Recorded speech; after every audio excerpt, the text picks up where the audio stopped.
Bonjour et bienvenue dans cette série de cours Système d'équations linéaires et opérations élémentaires lignes. C'est une série de niveau Bac plus 1. Elle est composée de deux parties. Une première sur les formes échelonnées lignes, opérations élémentaires matricielles. Une seconde sera consacrée à la résolution d'un système d'équations linéaires par les opérations élémentaires. Une méthode qui est parfois aussi appelée méthode de Gauss-Jordan. Voici le contenu de l'épisode 2d, intitulé « Forme échelonnée réduite canonique d'une matrice » et « Calcul d'une forme échelonnée réduite canonique pour une matrice échelonnée réduite ». Voici quelques rappels de l'épisode 2a. Pour deux entiers m et n non nuls et k un corps, ou dans la pratique, ce sera soit le corps des nombres rationnels ou celui des nombres réels ou encore celui des nombres complexes. K et n et m étant fixés, on appelle transformation opération élémentaire de MNK, l'ensemble des matrices à M ligne et n colonnes et à coefficient dans K, toute application de MNK dans lui-même de l'un des trois types.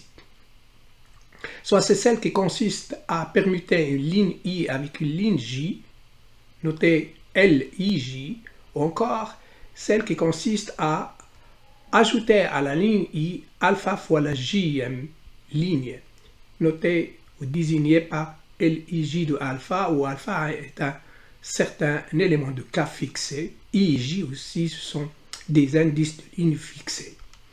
Ou encore, les applications qui consistent à multiplier une ligne S par un élément bêta de K non nul, S étant aussi un indice de ligne fixé. Voici des rappels concernant les notations utilisées lors de l'usage de ces opérations élémentaires. De même que, là encore, ce sont des notations utilisées lors de l'usage de ces transformations élémentaires. On va noter si LIJ de la matrice A, c'est la matrice B. Parfois, on dit en partant d'une matrice A, en lui appliquant la transformation LIJ, c'est-à-dire celle qui consiste à échanger les lignes et les lignes I et les lignes J de la matrice A, on obtient une matrice équivalente notée grand B. De même que dire qu'en partant de A et en lui appliquant la transformation élémentaire qui consiste à ajouter à la ligne I alpha fois la ligne J, j'obtiens B. Ceci remplace le fait de dire que l'image de la matrice A par l'opération élémentaire LIJ de alpha égale B.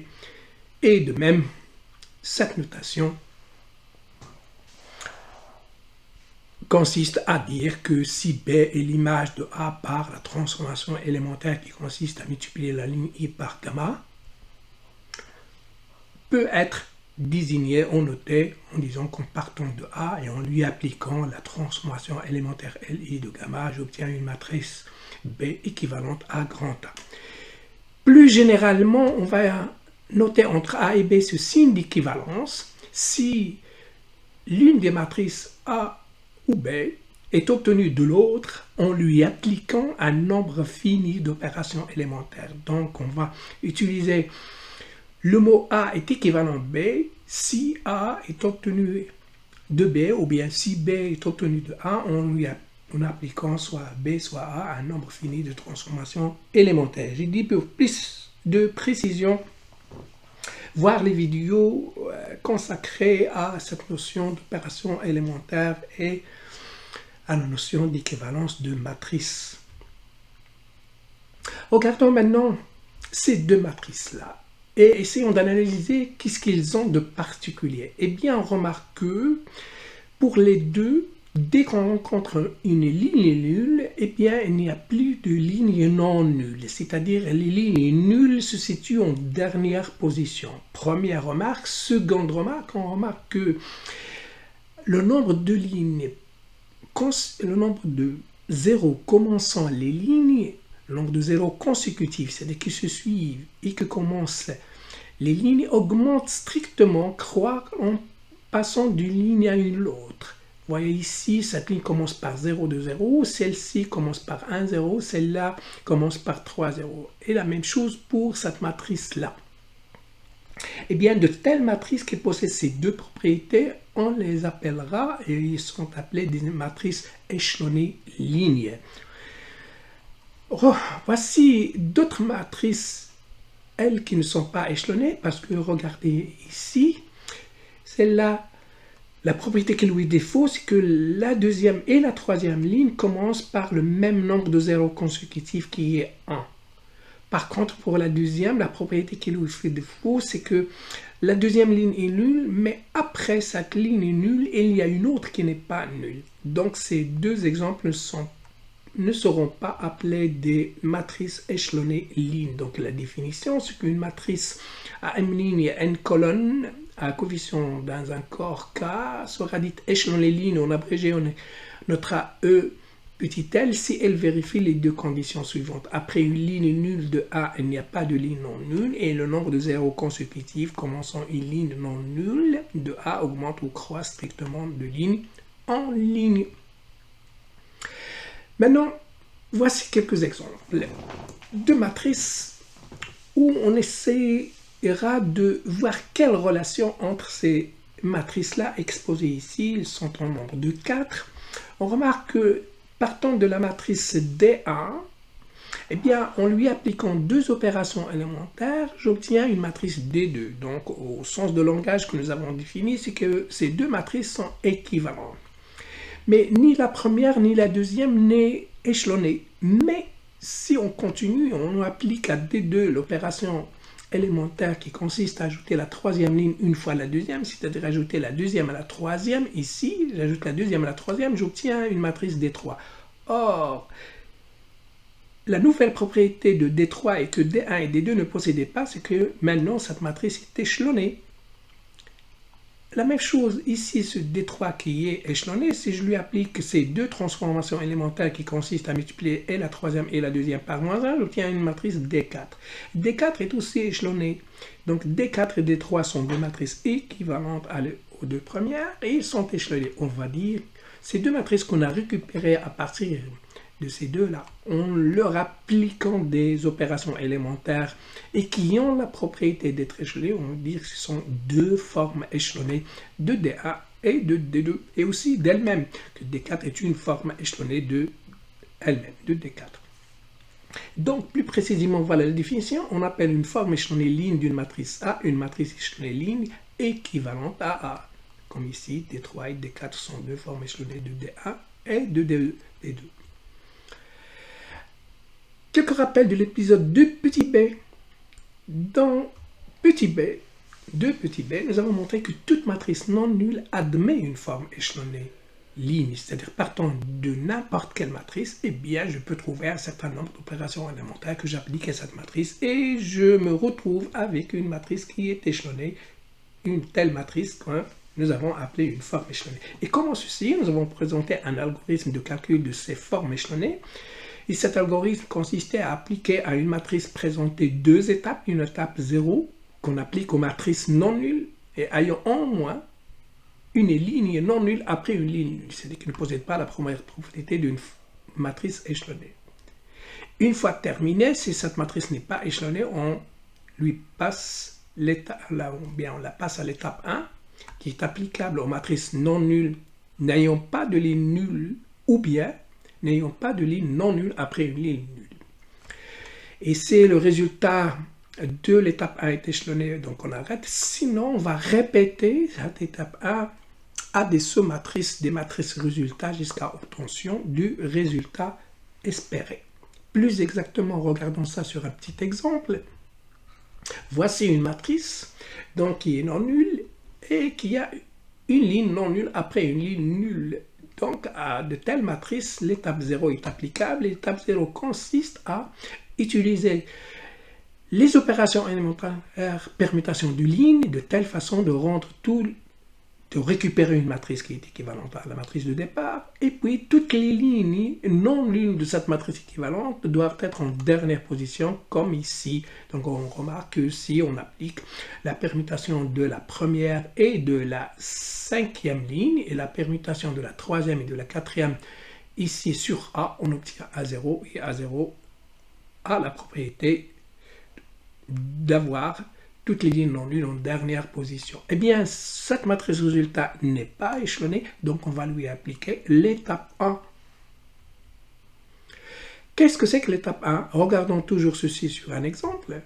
Eh bien, voici une matrice à laquelle l'étape 1 est applicable, c'est-à-dire une matrice qui est non nulle et qui n'a pas de ligne nulle, ou bien s'il a des lignes nulles, doit être en dernière position. Eh bien, celle-là, il n'a pas de ligne nulle, comme vous pouvez le remarquer.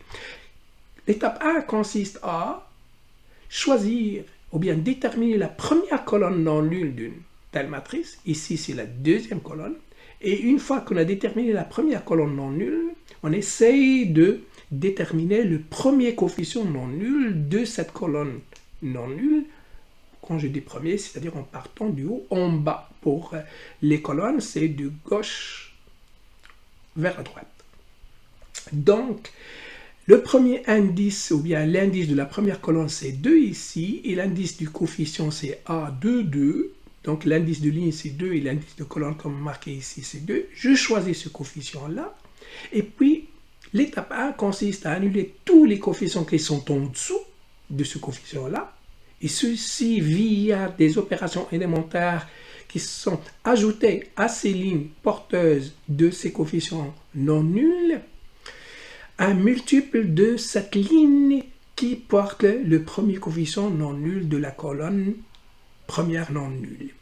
Et une fois ces coefficients sont annulés, je permute cette ligne avec la première de la matrice parce que je suis en étape 1, parce qu'on verra qu'à l'étape 2, je vais permuter cette ligne porteuse de ce premier coefficient non nul à la deuxième, et pour la troisième, je vais la porter à la troisième ligne, et ainsi de suite. Donc voilà. Donc, ceci donne cela. Donc, pour annuler ces deux coefficients, c'est grâce à ces deux opérations élémentaires. Et puis, je ramène cette ligne à la première, c'est-à-dire je vais échanger la deuxième et la première. Je récupère comme matrice résultat de cette première étape la matrice A1. Eh bien, comme j'ai dit, si A1 est échelonné, l'algorithme sera arrêté. Sinon, je continue. Eh bien, ici, A1 n'est pas encore échelonné. Eh bien, la prochaine étape, c'est-à-dire l'étape 1, ou bien la prochaine étape, c'est l'étape 2, ça va consister à appliquer l'étape 1 à la sous-matrice de A1, qui est la sous-matrice de A1 constituée par les M moins une dernière ligne de A1. C'est-à-dire c'est ça. On va appliquer l'étape 1 à la sous-matrice B1. Voilà, regardons ceci. Qu'est-ce que ça donnera? Voilà A0, voilà A1, et bien voilà B1. Donc, toujours à B1, l'étape 1, c'est de chercher la première colonne non nulle, c'est celle-là. Et puis, fixer le premier coefficient non nul de cette colonne, c'est celui-là, et annuler les coefficients qui sont en dessous. Donc, il y a une seule opération élémentaire qui consiste à un multiple de cette ligne, ajouter à cette ligne, pour avoir ici 0. Et une fois terminé, je ramène cette ligne à la deuxième ligne, à la deuxième position de A1. Ok, donc ça me donne ceci. Donc la première colonne non nulle de B1 est bien la troisième. Et les d'indice se trouve sur la troisième ligne de A1. Je prends le coefficient comme coefficient de A1, donc son indice est 3 et sa valeur est 1. Et puis, donc, on va appliquer à A1 les opérations élémentaires de telle façon d'annuler ce coefficient-là. Et puis ramener cette ligne à la deuxième position, ce qui donne ceci, donc A2. La voilà. Est-ce que A2 est échelonné? Non, pas encore. Eh bien, si ce n'est pas encore, on va encore répéter l'étape 1 à la sous-matrice de A2. Qu'est-ce que c'est que la sous-matrice de A2 à laquelle on va appliquer l'étape 1? C'est la matrice A2, je fais abstraction des deux maintenant premières lignes, c'est-à-dire, je considère la sous-matrice de A2 formée des M-2 dernières lignes de A2. Voilà, et ce sera l'étape numéro 3. Et à l'étape numéro 3, quand on appliquera L'étape 1A, cette sous-matrice B2, on va récupérer notre forme échelonnée. Donc, d'une manière générale, en répétant ce procédé un nombre de fois, un nombre fini, on va récupérer le résultat espéré. Quelques rappels de l'épisode 2, petit c, qui était consacré aux formes, ou bien aux formes échelonnées réduites, ou encore aux matrices échelonnées réduites. Alors, qu'est-ce que c'est qu'une matrice échelonnée réduite? On a parlé des matrices échelonnées. On va définir ce qu'on appelle un pivot d'une ligne d'une matrice non nulle. Eh bien, c'est tout simplement, ici, le pivot de cette ligne, c'est le premier coefficient non nul à partir de la gauche. C'est-à-dire le pivot de la première ligne, c'est 1. Le pivot de la deuxième ligne, c'est moins 2. Le pivot de la troisième ligne, c'est 4. Mais par contre, la dernière ligne, on ne parle pas de pivot puisque c'est une ligne qui est nulle. Donc, voilà la définition générale. Si A est une matrice échelonnée ligne et si L est une ligne non nulle de A, le premier coefficient non nul de L est appelé son pivot. Maintenant, regardons ces deux exemples de matrices. On remarque que pour la matrice BA, eh bien, c'est une matrice qui est échelonnée ligne et tous les pivots sont égaux à 1. Eh bien, une telle matrice, on va l'appeler une matrice échelonnée ligne réduite. Par contre, pour cette matrice-là, eh bien, c'est une matrice échelonnée ligne, mais qui n'est pas réduite, car le pivot de la deuxième ligne est 2. Et donc, voilà, une matrice A de MNK est dite échelonnée ligne réduite s'il possède deux propriétés. Elle est échelonnée ligne et tous les pivots de la matrice sont égaux à 1. Regardons ces quatre matrices. Eh bien, la première, elle est échelonnée, mais elle n'est pas réduite. C'est-à-dire qu'il y a des pivots qui ne sont pas égaux à 1. Eh bien, B, elle est équivalente à A. Mais encore, B n'est pas... Elle est échelonnée, mais elle n'est pas réduite. Je continue, j'applique à B une autre opération élémentaire. Surprise, maintenant, je récupère une matrice qui est échelonnée, qui est réduite. La même chose, si je continue, j'applique à C ces deux opérations élémentaires, j'obtiens encore une seconde matrice qui est échelonnée, ligne réduite. Et C et D sont équivalentes. Donc ici, peut-être qu'on a eu de la chance, en partant de deux matrices qui ne sont pas réduites, on a pu trouver des opérations élémentaires qu'on a appliquées à grand A successivement et on a récupéré des matrices qui sont échelonnées, ligne et réduites. Eh bien, C et D sont appelées des formes échelonnées, ligne réduite de nos matrices grand A et grand B. Et une question qui va se poser, est-ce que ça c'est un hasard ou bien c'est possible pour n'importe quelle matrice? La réponse à ces questions-là, elles nous seront données tout à l'heure, d'ici quelques secondes. Voilà. Et donc la définition, on appelle une forme échelonnée ligne réduite d'une matrice A, une matrice échelonnée ligne réduite qui est équivalente à grand A. Alors, voici la réponse à notre question de tout à l'heure. Eh bien, c'était pas une chance, c'était quelque chose qui est toujours possible. C'est-à-dire toute matrice non nulle admet une forme échelonnée ligne réduite. En abrégé, on notera FELR. La démonstration, elle est simple relativement à la démonstration de l'existence d'une forme échelonnée ligne. Parce que déterminer une forme échelonnée ligne réduite, ça revient à déterminer une forme échelonnée réduite d'une forme qui est déjà échelonnée ligne. Parce que lorsqu'on a une matrice qui est échelonnée ligne, il suffit maintenant de rendre les coefficients égaux à 1. Et ça, on l'avait remarqué, il suffit de multiplier chaque ligne qui porte à un pivot non égal à 1, eh bien, je la multiplie par l'inverse du pivot, qui est chose qui est toujours possible. C'est une opération élémentaire. Et donc, je vais récupérer une matrice équivalente. Et en faisant ça pour tous les pivots non égaux à 1, je vais récupérer une forme échelonnée réduite de la matrice de départ. C'est ce que ici le calcul d'une forme nous raconte. Regardons ceci sur un exemple. Voici une matrice qui est échelonnée ligne, mais qui n'est pas réduite. Il y a le pivot de la première et de la deuxième ligne ne sont pas égaux à 1. Donc, on va multiplier et la première et la deuxième ligne par l'inverse de leur pivot pour récupérer une matrice qui est échelonnée ligne réduite, qui est celle-là. Donc, cette matrice, si on l'appelle grand R est bien une forme échelonnée réduite de grand A. Voici maintenant le vif du sujet, ou bien le nouveau dans cet épisode, il sera consacré aux notions de matrice échelonnée et réduite canonique et aux formes échelonnées et réduites canoniques d'une matrice.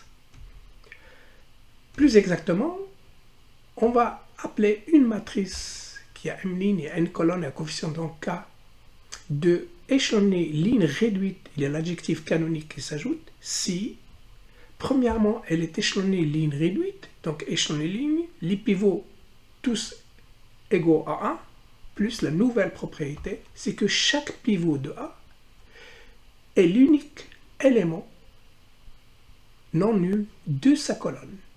Regardons ceci sur des exemples. Voici cette matrice-là. Eh bien, comme vous pouvez le remarquer, elle est échelonnée. Tous les pivots des lignes sont égaux à 1, ici il y en a 2, mais chaque pivot, si je regarde sa colonne, lui, il est l'unique élément non nul de sa colonne, que ce soit le pivot de la deuxième ligne ou bien le pivot de la première ligne. Regardons un exemple de matrice qui ne sont pas échelonnée ligne réduite canonique. Voici une matrice qui est échelonnée et qui est réduite, mais comme vous pouvez le voir, le pivot de la troisième ligne n'est pas l'unique terme non nul de sa colonne, parce que sur sa colonne, il y a un autre terme non nul qui est moins 1. Donc, la deuxième matrice n'est pas échelonnée ligne réduite canonique. Voici d'autres exemples de matrices dont on veut savoir est-ce qu'elles sont échelonnées ligne réduite canonique ou pas. Ces deux premières, comme vous pouvez les remarquer, la première, elle est bien échelonnée, elle est bien réduite, on a 3 pivots. En plus de ça, chacun des pivots ici est bien l'unique terme non nul de sa colonne. Je ne m'occupe pas de ce 1-là, parce que ce 1-là, ce n'est pas un pivot, ni ce 1-là, ce n'est pas un pivot. La même chose pour cette matrice-là. Ici, j'ai 3 pivots. Celui de la première ligne, il est l'unique terme non nul de sa colonne. Celui de la deuxième ligne, il est bien l'unique terme de sa colonne. Et celui de la troisième ligne, il est bien l'unique terme de sa colonne. Donc ces deux matrices sont bien deux exemples de matrices échelonnées réduites canoniques. Regardons ces deux matrices-là. Ici, combien j'ai de pivots? Eh bien, cette matrice-là, elle n'est pas échelonnée. Donc, puisqu'elle n'est pas échelonnée, eh bien sûr, les pivots sont égaux à 1, mais elle n'est pas échelonnée, donc je m'arrête, ce n'est pas échelonné ligne réduite canonique. Pour cette matrice-là, elle est bien échelonnée, elle est bien réduite, j'ai 3 pivots, mais elle n'est pas échelonnée. Je m'excuse, puisque déjà ici, cette ligne-là, après cette ligne, il y a une autre ligne non nulle, donc ces deux-là ne sont même pas échelonnés. Okay, donc même si cette ligne était en dernière position, j'aurais ce pivot-là qui compte. Dans sa colonne, elle n'est pas l'unique terme non nul. Donc ces deux exemples ne sont pas échelonnés ligne réduite canonique. Question donc qui se pose, est-ce que si on a une matrice qui n'est pas échelonnée ligne réduite canonique, est-ce que je peux toujours trouver des opérations élémentaires à lui appliquer pour récupérer à la fin une matrice échelonnée ligne réduite canonique? Eh bien, sur quelques exemples, sur quelques tentative, eh bien voilà pour cette matrice-là, partons de ce M-là, je vois que si je lui applique cette matrice, cette opération élémentaire, on récupère une matrice qui est déjà ici échelonnée. Ok. Encore, si je continue, j'applique à grand N ces deux opérations-là élémentaires, je récupère une matrice ici qui est échelonnée ligne réduite. Ok. Et là, si je continue, j'ajoute à la troisième ligne moins la troisième, à la première moins la deuxième. Eh bien, je récupère P. Qu'est-ce que je remarque sur P? P, c'est bien une matrice échelonnée ligne réduite canonique. Ok, très bien. Donc voilà.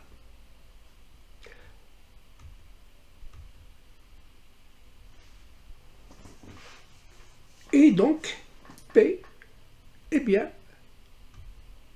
la forme échelonnée ligne réduite canonique. C'est-à-dire, pour les formes échelonnées réduites canoniques sont uniques et la définition c'est que voilà, une matrice est dite une forme échelonnée réduite canonique d'une autre, c'est elle-même échelonnée réduite canonique et elle est équivalente à la matrice dont elle va se nommer une de ces, ou bien c'est sa forme échelonnée réduite canonique.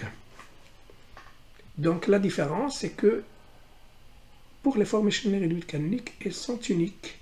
Et la question maintenant qui se pose de la même manière que pour les autres formes, est-ce que partant d'une matrice, toujours je peux trouver cet ensemble d'opérations élémentaires pour récupérer à la fin la forme échelonnée réduite canonique?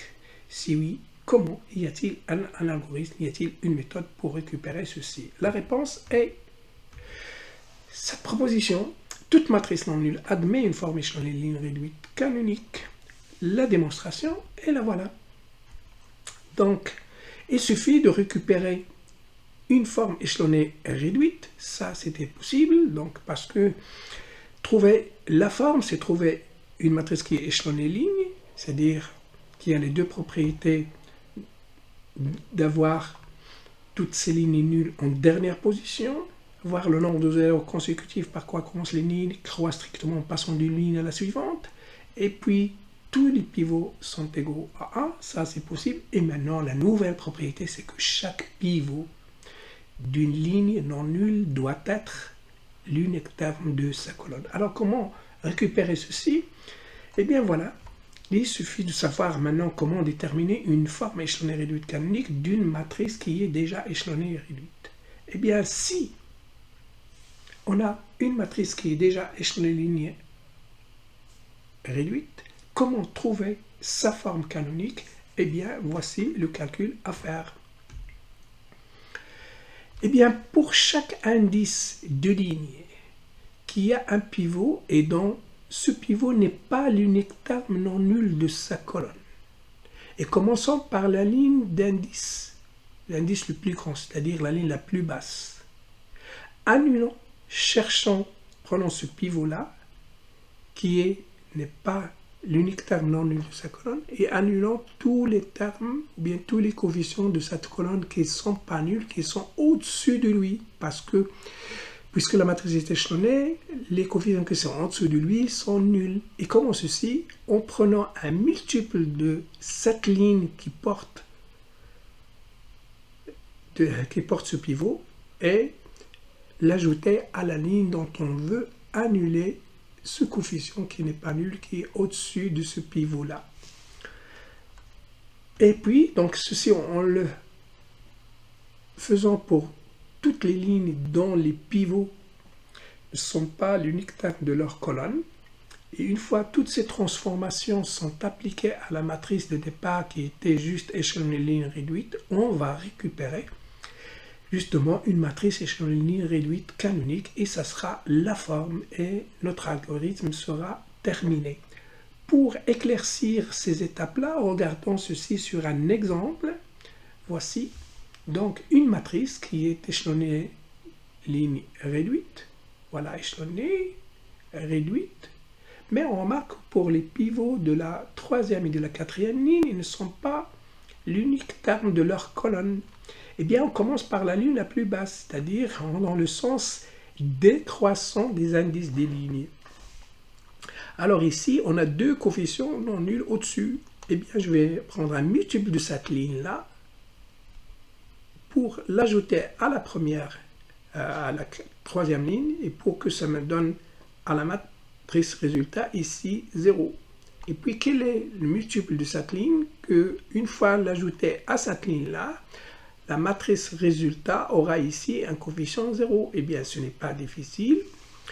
Voilà, donc il suffit de prendre la quatrième ligne et l'ajouter à la troisième pour récupérer ici 0. Et puis ici, 1 demi fois la quatrième et l'ajouter à la troisième, on va avoir ici 0. Et comme ça, on aura dans la matrice résultat, ce pivot, il sera l'unique terme non nul de sa colonne. Et puis je passe maintenant à la ligne qui a ce défaut-là, et je vais annuler, qui vient juste après celle-ci, et annuler donc ce coefficient-là par un multiple de cette ligne, c'est-à-dire cette ligne, je viens la multiplier par un quart, et je vais l'ajouter ici, plus exactement, voilà. Ces trois opérations élémentaires, une fois appliquées à cette matrice, je vais récupérer cette matrice, mais regardez, cette matrice maintenant, elle a 4 pivots, et les 4 pivots, ils sont l'unique terme non nul de leur colonne, donc ça c'est bien la forme échelonnée ligne réduite canonique de notre matrice de départ. Voilà, merci de votre attention et à bientôt.